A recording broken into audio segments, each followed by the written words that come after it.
Ladies and gents, traders and investors, a very warm welcome to our channel Polo Vega. On today's video presentation, we shall talk about the horizontal and the diagonal spreads. We've already spoken about the vertical spreads in our last video as well as the week before last. Why we call these spreads as vertical spreads is for the reason that the strike prices in the option chain are stacked up one on top of the other. So in case of a vertical spread, the expiry day and the underlying remain the same, but we buy and sell at different strike prices, hence the name vertical spreads. Whereas in case of the horizontal or the diagonal spreads, which are also known as cross spreads, we keep the strike prices same in case of the horizontal and we change the strike prices in case of the diagonal, but the expiry date is always changed for the second sale or purchase that we do after making the first transaction. Say for an example, if we buy in a front month option, then we shall sell the back month option, and likewise we shall talk to you in detail about these option spreads. But before we go on to the discussion on option spreads, we shall touch upon the events from the last week, where we saw that the Dixie that had managed to gather enough strength to break out of its range bound trade could not sustain or could not gather enough strength to go further up, and it dropped to the upper boundary of the range, or maybe we can say that it was resistance that has turned up into support for Dixie, and on Thursday and Friday it bounced off the 100 area, and we still need to wait and see if the dollar continues to gain strength or whether the market doesn't give enough importance to the Fed decision of keeping the rates constant, or the market does not price in any rate increases during this year. Depending upon the market's perception, we will have to see if the Dixie gathers enough strength in the forthcoming weeks or goes back into its range bound trade as it was doing during the last 14 months. We shall also touch upon the S&P based ETF, the NQ, the Nasdaq based ETF, and XAU/USD, the gold ETF, XAG/USD, the silver based ETF, and finally the US oil spot.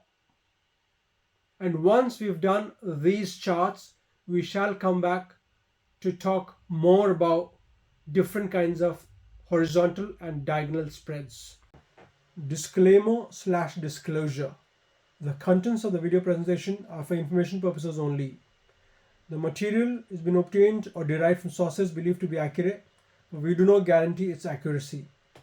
The presentation is the 49th of a series of interactive videos aimed at educating our viewers, and we warn all our viewers of the risk associated with the business of trading and investment. Securities trading and investment is a highly risky business, and there exists a possibility of total/partial loss of investment. The ideas and opinions in our video are solely based on our analysis of the markets, and we do not advise, recommend, guide anyone to take any trades based on the contents of this video. We do not take any responsibility for the partial/total losses arising out of trades based on the contents of this video.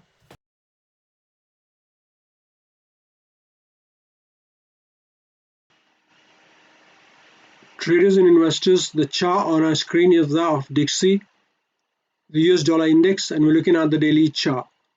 What we've seen is that Dixie had been following a range bound movement for the last 14 months, and it broke out of its range last week after the Fed's announcement on keeping the rates steady and not letting the media or the market get an idea of the dot plot that used to be given out by the Fed on earlier occasions. The strength given by the announcements at the meeting made the index break out of its range and reach a high of about 101.566, but then it has not been able to maintain the momentum or the strength needed to break out of the supply zone right above this area, which is between 101.88 and 101.077. In fact, it managed to come down to its earlier high at 100.391 and bounced back twice, one on Friday and once on Thursday. So it remains to be seen if it gathers enough strength to take out all the sell orders in the supply area between 101.887, 101.077, or if the resistance turned support breaks down and the index comes back into the range that I had been trading earlier.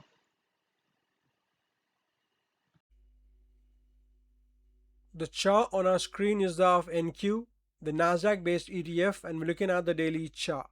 After printing a series of red candles during week before last under the increased strength of the US dollar, Nasdaq managed to come back with two successive green candles on Monday and Tuesday of last week, followed by two red candles, then again a green candle on Friday, but still the index is directionless and one needs to see if it can manage to ascertain its or regain its bullish direction which it had been following for the past 3 months with the announcement of the ceasefire between US and Iran.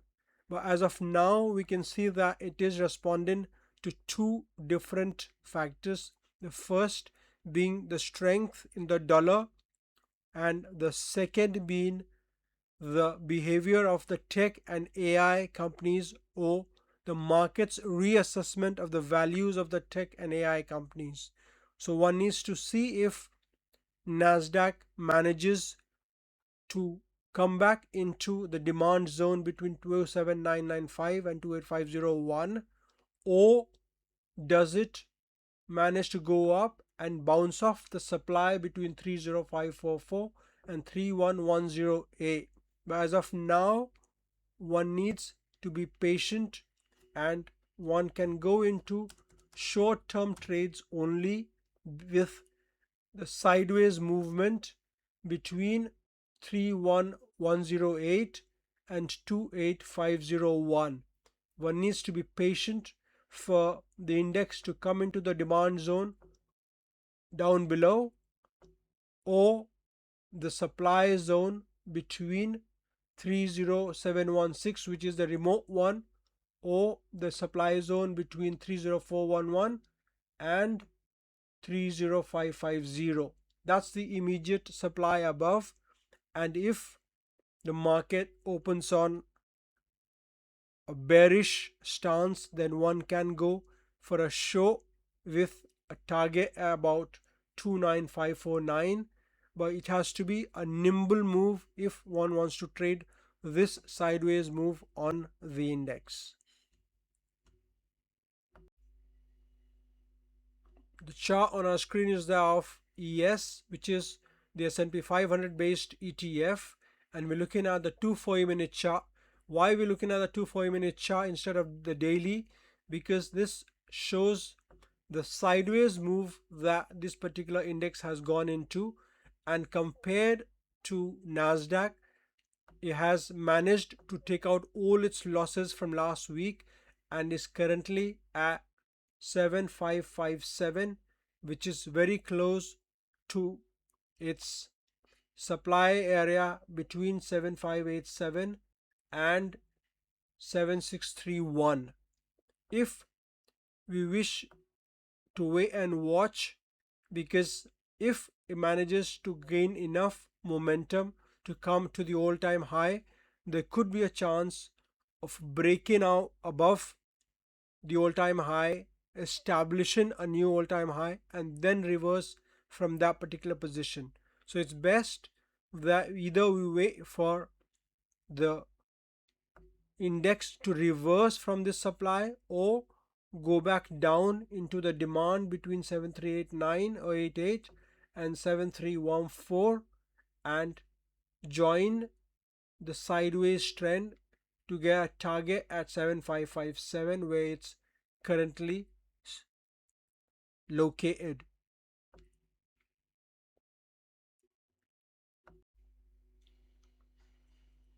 The chart on our screen is that of XAG/USD, and we're looking at the daily chart.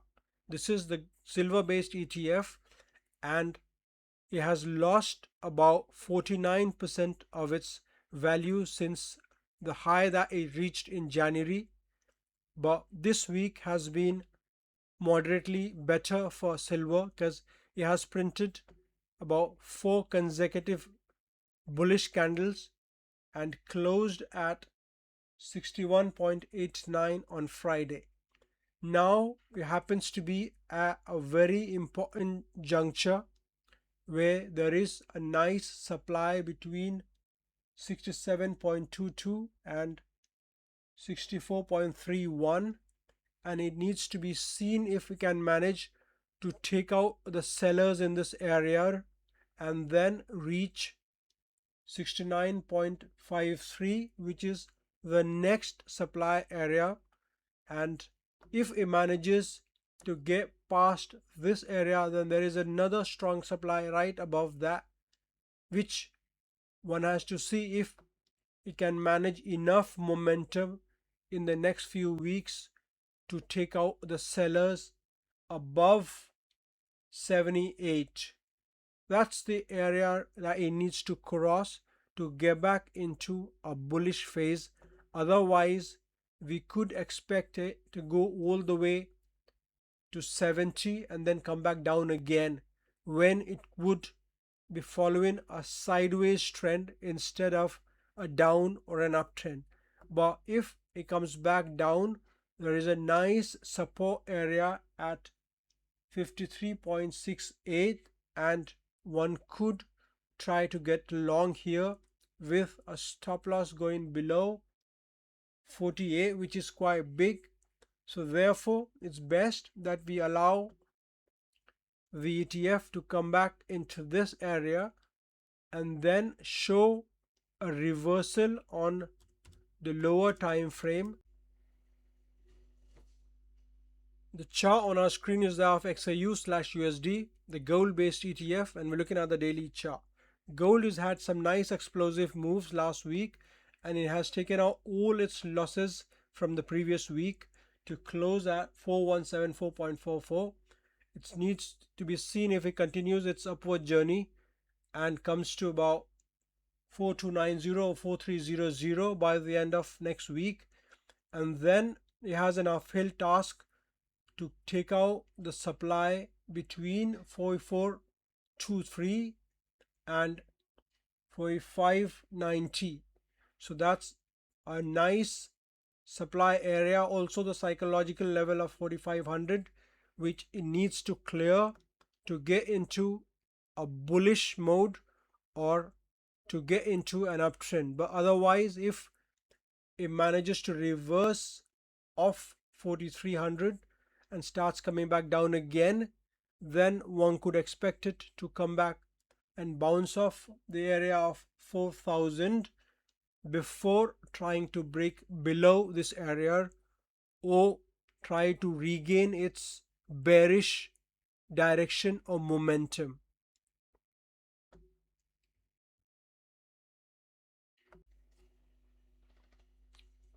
The chart on our screen is that of US oil spot, and we're looking at the daily chart. US oil spot has continued with its downtrend and has taken out some more of its gains to close at 68.7 after hitting the low of 67.11. One needs to see if we can manage to take out the demand between 63 and 66.5 and break down further to come all the way down to 55, which was the low from December last year. Otherwise, one can expect oil to continue moving sideways for a while until the situation at the Strait of Hormuz is absolutely clear and until the negotiating parties have come to an agreement about the movement of vessels through the Strait of Hormuz.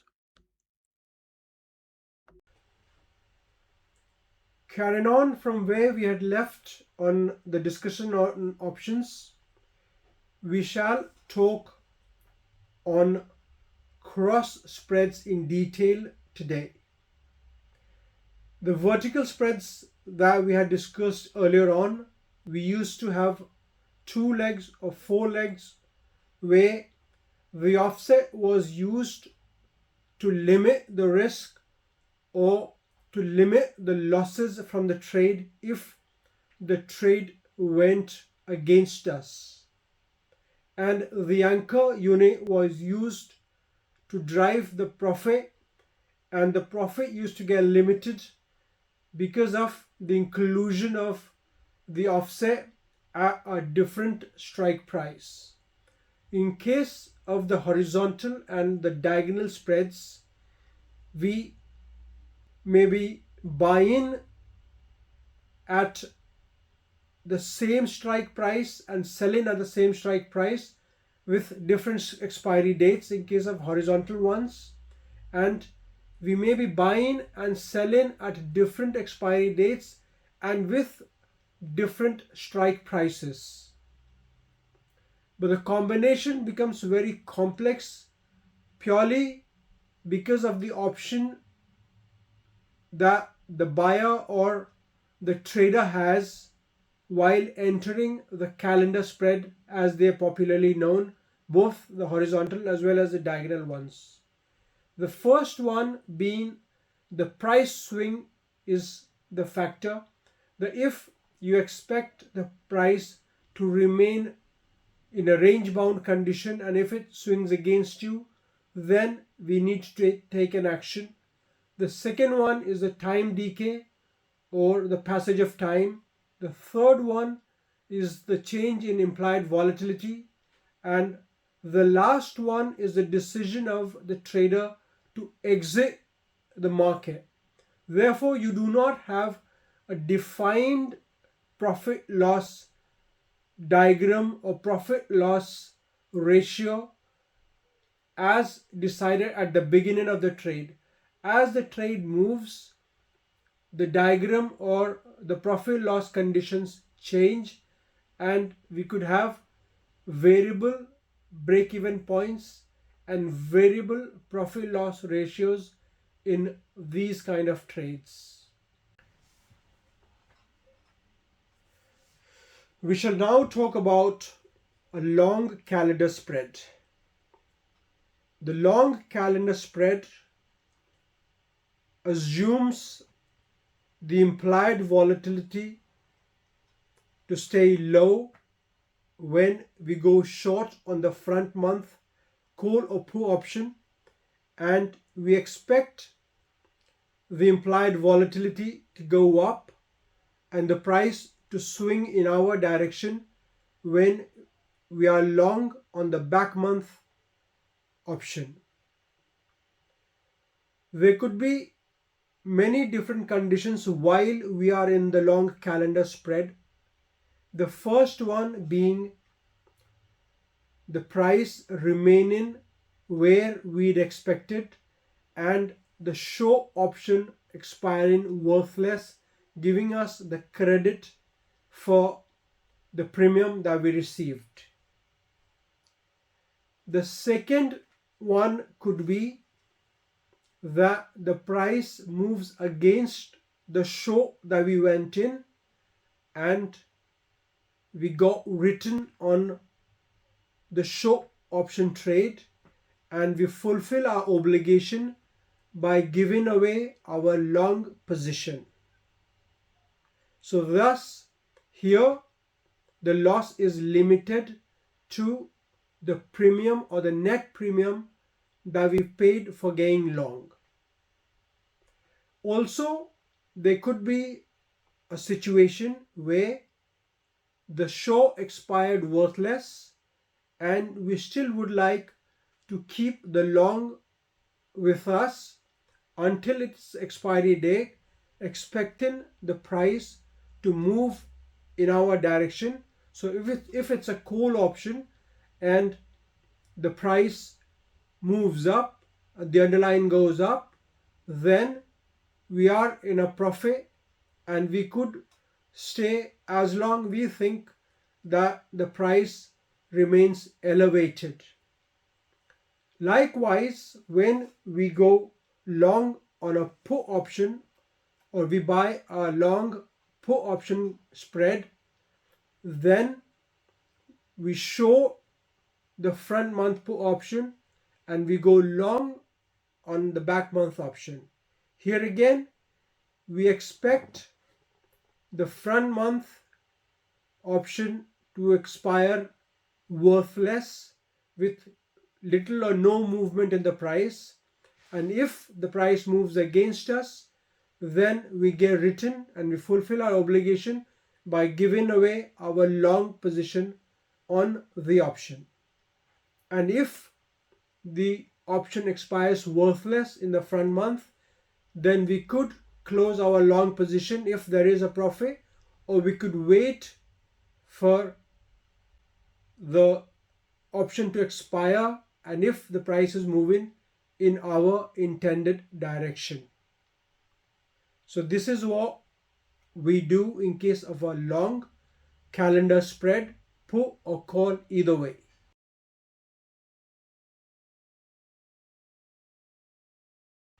We shall now talk about the short or the reverse calendar spread. Here again, just like the long calendar spread, it's the same profit loss diagram or the profile against the movement of the underlying vis-a-vis the profit loss axis is exactly the same for both call as well as put options. In this case, what we do is we go long on the short term or the front month and we go short on the long term or the back month. So for an example, if we are talking about the call option, then we go long on the front month option and we go short on the one with the longer expiry date or the back month. Now this gives rise to an extremely dangerous situation if the trade does not work according to our expectations. Say for an example, if the call option where we are long, the price does not move up at all or just stays close to the price at which we entered the trade and the option expires worthless, then we have an open short position with a long term to expire, and we could be written on the short position at any given time. And if the implied volatility works against us, and if there's a price swing and we get written on the short-term option, then our exposure remains unlimited because the price could go to any place on the long option in the upward direction, and we would have the obligation to fulfill the difference between the strike price at which we bought the option and the price at which the underlying is located on the day of the expiry. Thus, the short calendar spread has to be handled very carefully as compared to any of the spreads that we've seen so far. Unless you are extremely sure about what you're doing with respect to the implied volatility, with respect to time decay, with respect to your estimation of price swings, and with your strategy to exit the trade, you should stay away from this trade.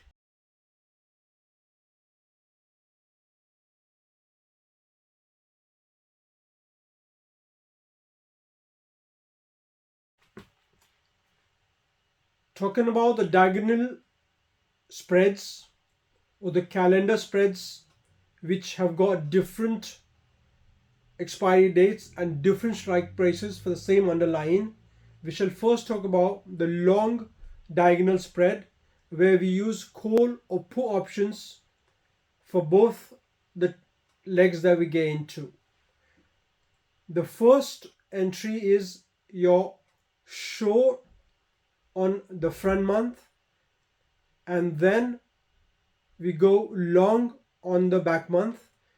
The front month will be an ATM or an OTM, call or put, and the second one will be the long on the back month with an OTM. So since it is an OTM that we're getting long into, our premium reduces as compared to a horizontal spread. But the other characteristics of the trade remain the same. Say the expiry of the short in the front month could have two results. Number one, if it expires worthless, then we are in a profit, and if we get written on it, then we have to surrender the long position as an obligation. We then come to the short diagonal spreads, where we are going long on the short term or the front month, and we are going short on the long term or the back month. Here again, we can use either call or put options. What we do is, on the front month, we go long on an ATM or an OTM, and in the back month, we go short on the OTM. So since we are going short on an OTM, the credit received here is lesser than that of the horizontal one, but the risk once again is unlimited if we get written on the short option in the long term, as time decay is working against us. So once again, it's advisable to steer clear unless you have a thorough knowledge of the market, about its implied volatility, about time decay, about the price swings, and your exit strategy or the stop losses. If you would like to limit your losses, have to be placed correctly.